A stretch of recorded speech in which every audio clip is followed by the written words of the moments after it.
د بلخ ولایت د کډوالو او بیرته راستنیدونکو چارو رئیس وایي د راستنه شوو کډوالو سره وخت پر وخت مرستې کوي، لکه د سرپناه کاري زمینې برابرول او د نقدي مرستو ترڅنګ د دوی لپاره یو شمېر نورې برنامې هم په پام کې لري.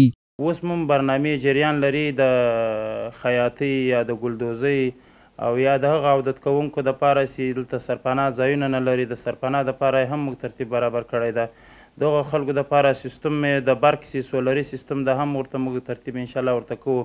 یا هغه کسان چې نغد روپو ته اشد ضرورت ولري هغو دپاره هم موږ برنامې لرو. اوس په 4 ولسوالیو کې چې زموږ علني کار انشاءالله شروع کیږي. نوموړی وایي په تیرو 6 میاشتو کې له ایران او پاکستان هیواد څخه 18,000 کسان بلخ ولایت ته راغلي چې د یو شمېر موسسو لخوا ورسره اړینې بشري مرستې شوي.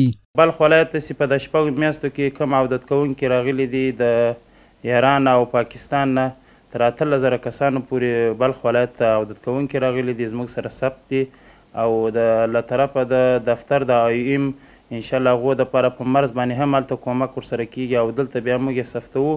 وروسته دې نه میاشت په میاشت دلته هم کومک ورسره کیږي عودت کوونکو سره.